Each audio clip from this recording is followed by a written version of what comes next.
네, 오늘 하루 가장 뜨거웠던 이슈 혹은 인물의 뒤를 샅샅이 캐서 여러분의 궁금증을 해소해드리는 시사흥신소 시간입니다. 우리 소장님, MC 장원님 오늘도 함께합니다. 어서 오세요. 네, 시사와 웃음을 한 번에 드리는 개그맨 시그맨 MC 장원입니다. 반갑습니다. 네, 잠시 드릴 말씀이 있는데요. 지금 유튜브 상태가 방송 상태가 조금 좋지가 않은 것 같아요. 좀만 기다려주세요. 저희가 곧 해결을 하겠습니다. 박진수님이 바로 문자를 주셨어요. 네. 오늘 날씨에 우리 MC 장원님 의상에 대해서 정말 궁금하네요. 예. MC 장원님 의상으로 계속 네. 사람들의 시선을 집중시키는. 네. 오늘은 핑크색. 네. 어제도 핑크였고요. 오늘도 핑크입니다. 네. 우리 세계는 그리고 우리는 청취자분들이 핑크가 잘 어울린다고 네. 응원을 해주셔서 제가 힘입어서 이틀 연장 네. 핑크에 도전했고요. 그리고 저희 코너 시사흥신소 앞에 나오는 코드 음악이 네. 그 핑크 팬더라는 영화의 OST거든요. 그렇군요. 디테일까지. 그러니까 이 핑크가 이 코너랑 잘 맞는 것 같습니다. 네. 예. 보통 여자들도 이틀 내내 핑크를 입진 않는데. 그렇죠. 예. 대단하십니다. 네. 오늘 핑크색이 잘 어울리는 우리 MC 장원, 우리 소장님 어떤 인물의 뒤를 캐왔을지 한번 들어보시죠. 자, 분명히 말씀드리지만은 정당행위라는 말씀을 드립니다. 예. 듣기 싫으면 귀마가요. 듣고 싶은 얘기만 들어요. 원래 듣고 싶은 얘기만 듣잖아. 하고 싶은 얘기만 하고, 민주당은. 누가 당신한테 자격 받았어? 위원장님, 웃기고 하냐는 정말 정신 같은 게 아니야. 위원장님. 네. 어제부터 지금 이 시간까지 핫한 인물입니다. 네. 맞습니다. 이 언뜻 들으면 욕설이 정확히 어떤 단어인지 잘 안 들리셨을 것 같습니다. 네네. 사실 이 MBC 라디오의 최첨단 시스템으로 확인을 해보면 정확히 들리거든요. 네. 근데 너무 정확히 들려서 이 방송으로 낼 수 없는 점 양해를 부탁드리겠습니다. 그래서 저희가 살짝 이 손을 좀 봤어요. 손을. 네, 그래서 약간의 이 변신 같은 게 좀 필요했습니다. 이 네. 양해를 좀 부탁드리고요. 네네. 네, 아무튼 어제 저희가 이 법사위 현장 총정리를 해드렸습니다. 그랬죠. 이 정가윤 의원이 말했던 가족 사기단, 예, 가족 사기단이 될지 가족사 기만이 될지는 아직 알 수 없는 건데 네네. 이런 발언하셔서 저희가 전달해드렸고 그렇죠. 자한당 의원들의 이 검찰 응원하는 그리고 네. 훈훈한 모습까지 저희가 전달을 해드렸었습니다. 네. 그런데 정작 중요한 위원장님의 발언을 놓쳤더라고요. 그렇군요. 예, 그래서 아마, 오늘 캐오신 거군요. 네, 아마도 오늘 방송을 위해서 그랬던 모양입니다. 네. 위원장님이시니까 좀 특별하게 다뤄드려야 될 것 같아서 네. 오늘은 이 자유한국당 여상규 의원의 뒤를 캐보겠습니다. 네, 위원장 맡고 계시죠.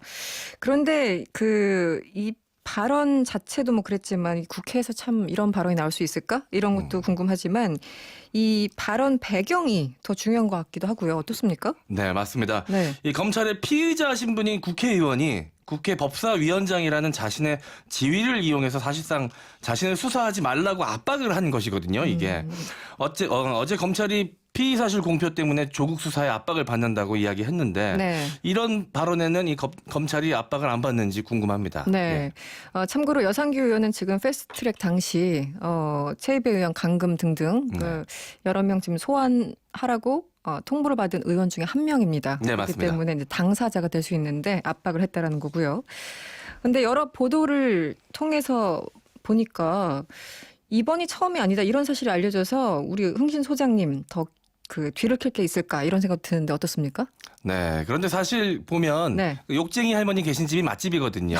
예, 메인 요리 말고도 다른 음식도 다 맛있습니다. 네, 네. 오늘 주제가 그런 주제가 아닐까 생각이 들어서요. 네. 다른 정보들 더 깊게 준비를 좀 했으니까요. 네. 한번 듣고 평가해 주시길 바라겠습니다. 네.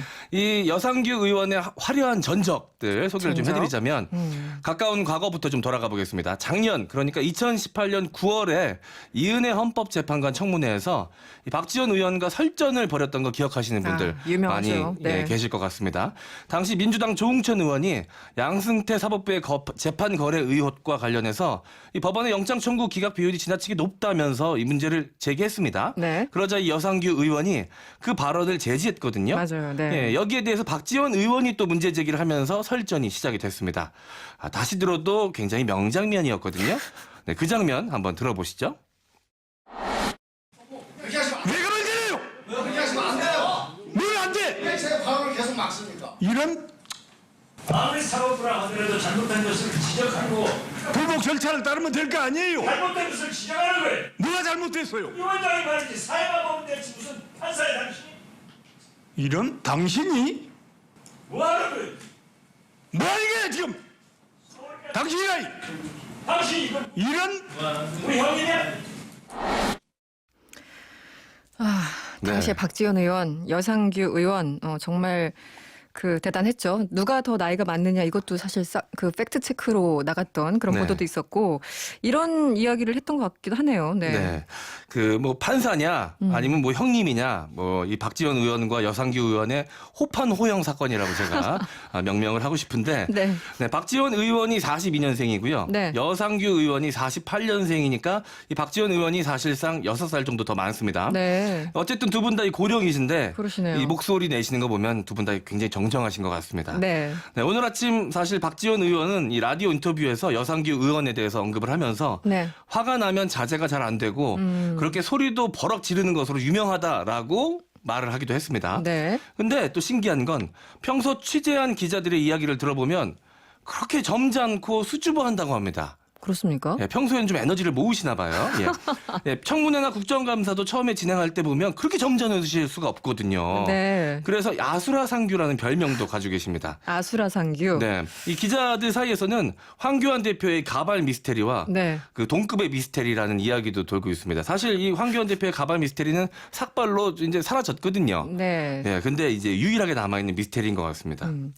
이분은 이제 그 자신의 위치 위원장으로서 위치가 약간이라도 공격받는다 싶으면 그 네. 지점을 참지 못하시는 것 같아요. 네, 맞습니다. 네, 어쨌든 이 박지원 의원의 지적대로 여상규 의원 서울대 법대를 수석 졸업한 판사 출신이고요. 네네. 서울중앙지법에서 판사 생활을 시작했고요. 서울대 법대를 수석으로 졸업했으니까 뭐 계속 판사로 재직했으면 제대로 된 엘리트 코스를 그렇죠. 밟았을 텐데 네. 10여 년 정도 판사를 한 뒤 1993년 변호사로 개업을 했습니다. 그렇게 오래 생활을 하진 않으셨네요. 판사로는. 네. 당시 이런 여상규 판사의 사직이 네. 화제가 됐는데요. 네. 바로 편찮았던 어머니의 병 간호비를 벌기 위해 서울고법 판사 자리를 포기했던 것이라고 알려져 있습니다. 네. 예, 그런데 안타깝게도 이 여상규 의원이 변호사 개업한 지 열흘 만에 어머니가 돌아가셨어요. 아, 그래요? 네, 그래서 그 어머니의 조의금으로 장학재단을 만들기도 했습니다. 일단 효심이 대단하시네요. 네. 쉽지 않은 일인데. 그런데 판사 시절 때 당시에 그 여러 가지 판결이 있었을 텐데 문제가 된 것도 있었죠? 네, 맞습니다. 이 대표적인 사건이 바로 SBS 그것이 알고 싶다에서 조명했던 석다륜 씨 사건인데요. 네. 판사 시절 서울시경 정보과에서 대공 업무에 종사했던 석다륜 씨에게 1심에서 간첩 방조 혐의로 무기징역을 선고했었습니다. 석 씨는 18년 뒤에 가석방됐고요. 네. 당시 증언이 고문에 의한 허위 자백임이 밝혀져서 2009년 재심에서 무죄를 선고받았습니다. 네. 네, 이 사건에 대한 책임을 느끼지 않느냐는 당시 그것이 알고 싶다 제작진과의 통화에서 또 욱하셨습니다. 그렇습니까? 네, 어떤 내용이었는지 잠시 들어보시죠. 네, 47일 동안 이제 불법 구금을 당하셨고 고문도 당하셨는데 이런 글쎄 뭐 고문을 당했는지 어쨌는지 알 수가 없는 거죠. 지금 그런 건 물어서 뭐합니까? 예, 전화 끊읍시다. 의원님. 대답할 게 별로 없어요. 당시 1심 판결로 해서 한 분의 삶이 망가졌거든요. 그거에 뭐요? 대해서는 혹시 책임을 못 느끼시나요? 의원님께서 어쨌든 1심에서 웃기고 아니었네, 이 무기징역을 양반 정말. 참, 네. 네. 이런 그 대화가 네. 굉장히 듣기도 굉장히 불편하네요. 맞습니다. 네. 예. 누군가의 인생에 좀 달려있는 건데. 그런데 이 여상규 의원이 뭐 기자나 이 다른 당 의원뿐만 아니라 당내에서도 또 싸움을 했습니까? 네. 네. 어떤 내용인지 말씀 좀 드리자면 네. 이 18대 총선에서 여상규 의원 지역구가 남해 하동이었습니다. 네네. 근데 당시 정개특위에서 선거구 조정을 하면서 그 옆 지역구인 남해 사천 지역구와 이 통폐합을 하려고 했거든요. 네. 네, 여상규 의원 입장에서는 자기 지역구가 사라지는 거니까 그렇죠. 이 열받을 수밖에 없는 상황이었던 거죠. 네. 그런데 이게 여야 합의 사항이었기 때문에 분노가 자기 당으로 향했던 것입니다. 그럴 수 있죠. 네, 네. 실제로 이 논의가 이루어지던 이 정개특위 회의장에 욕설과 몸싸움을 하면서 이 회의장에 난입했다가 쫓겨나기도 했고요. 네. 국회 앞에서 투쟁하던 농민들 앞에선 이런 말도 했습니다. 공천 저도 더러워서 안 받고 싶습니다. 공천이 됐다 하더라도 반납하고 정계를 떠날 것입니다. 네. 국회 본회의장에서 5분 풀로 채워서 끝까지 반대 토론할 것입니다. 네. 반대 토론이 의회 역사에 남아 남의 하동 선거구를 되살리는데 도움이 될 겁니다. 죄송합니다. 제가 개그맨이 아니라 연기가 좀 들어갔습니다. 네, 이 성대모사를 시도는 좋았는데 네. 전혀 닮지 않았어요. 네. 성대모사가 아니라 약간 연기가 약간 들어간 연기. 거였습니다. 죄송합니다. 예. 아까 그런데 말씀하신 거 보니까 기자들이 뭐 그렇게 점잖고 수줍음이 많다라고 하셨는데 그렇지는 않아 보입니다. 워딩들 보면은. 네. 네. 그러니까 이 말씀하신 대로 뭔가 자신이 불이익을 당할 것 같은 상황에 처해지면 네. 그 내면에 뭐 다른 인격이 좀 나오시는 것 같은 느낌이 좀 있습니다. 네. 뭐 이 사건에 대해서 이후에 이 이야기들을 좀 더 해드리자면 지금 삼선 의원을 하고 계시잖아요. 네. 그러니까 이때 사퇴를 하겠다고 공언을 하셨는데 안 하신 걸어서 겁니다. 안 받고 싶습니다. 이런 발언이 있었는데. 네. 네. 그 선거구는 남해하동 사천으로 통합이 됐고요. 네. 경선을 거쳐서 여상규 의원이 공천이 됐고요. 아. 공천을 받아들이고 당선도 됐습니다. 네. 더러워서 공천 저도 안 받겠다고 했는데 받으신 거고요. 게다가 또 이제 본회의장에서 반대 토론도 하신다고 그랬는데 안 했고요. 네. 예, 그러니까 하신다고 했는데 안 했으니까 이게 변심하신 거죠. 그러니까 그렇군요. 이런 변심 같은 게 많으셨었는데 그때 당시에 정계 은퇴도 하동 군수가 자기를 말려서 어쩔 수 없었다고 뭐 해명을 하신 바 있었습니다. 네. 그때 은퇴를 하셨으면 오늘의 이런 또 논란도 없으셨을 텐데 하는 생각도 좀 듭니다. 그렇군요. 네. 김란경님, 네. 정성호 씨한테 성대모사 좀 배우세요. 이런 문자 네. 왔었고. 배워오겠습니다. 예. 네. 8916번님, 위원장 자리를 왕의 자리로 잘못 알고 있는 거 아닌가요? 이런 문자. 백장민님, 아수라상규 정말 잘 어울리는 별명이네요. 이런 문자도 주셨습니다. 네. 수고하셨고요. 지금까지 시사흥신소 MC 장원이었습니다. 고맙습니다. 감사합니다.